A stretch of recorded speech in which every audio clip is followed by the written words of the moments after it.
Advanced courses తో పాటు first year నుండే campus recruitment training leading companies లో 13,000 plus placements with 13.5 lakhs highest package. ఎండకు చల్లగా ఓ కూల్ డ్రింక్ తాగాలని భావించిన ఓ వ్యక్తికి ఊహించని అనుభవం ఎదురైంది. ఆ కూల్ డ్రింక్ లో బల్లి అవశేషాలు కనిపించడంతో బిత్తరపోయాడు. అప్పటికే సగం డ్రింక్ తాగడంతో వాంతులు చేసుకోవడం అతడి వంతైంది. ఇది జరిగింది ఎక్కడో కాదు, తెలంగాణలోనే.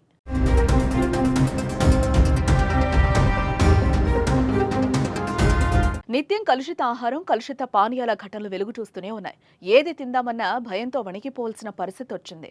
ఎక్కడో ఓ చోట ఏదో రెస్టారెంట్లో తినే ఫుడ్లో, తాగే పానీయాల్లో బొద్దింకలు, ఎలుకలు, బల్లులు ఇలా కంటపడటం కాస్త ఆందోళనకు గురి చేస్తోంది.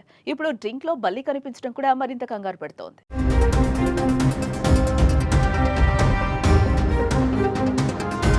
సంగారెడ్డి జిల్లా సదాశివపేట పరిధిలోని పెదపూర్ వద్ద NH65 పక్కన ఉన్న హోటల్లో ఇద్దరు యువకులు తాగిన కూల్ డ్రింక్ లో చనిపోయిన బల్ల అవశేషాలు కనిపించాయి.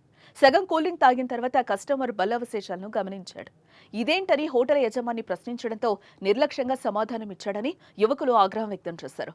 డ్రింక్ తాగిన కాసేపటికే ఆ యువకుడు స్వల్ప అస్వస్థకు గురవడంతో ఆసుపత్రికి తరలించారు.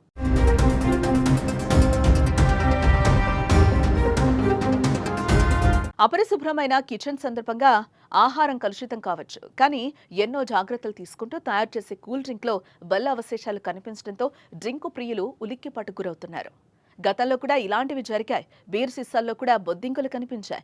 ఇప్పటికే ఫుడ్ సేఫ్టీ అధికారులు సైతం పలు హోటళ్లపై రైడ్స్ చేసి నాసిరకంగా ఉన్న హోటళ్లు, కుళ్లిపోయిన మాంసాలు, పాడైపోయిన పదార్థాలు గుర్తించి సీజ్ చేస్తున్నా ఇతరుల్లో మార్పు కనిపించడం లేదు. ప్రజల ప్రాణాలతో ఆటలాడుతున్న యాజమాన్యాలపై చర్యలు తీసుకోవాలని ప్రజలు డిమాండ్ చేస్తున్నారు. తూతూ మంత్రంగా కాకుండా విస్తృత తనిఖీలు చేపట్టి ఇలాంటి వాటికి అడ్డుకట్ట వేయాలని కోరుతున్నారు.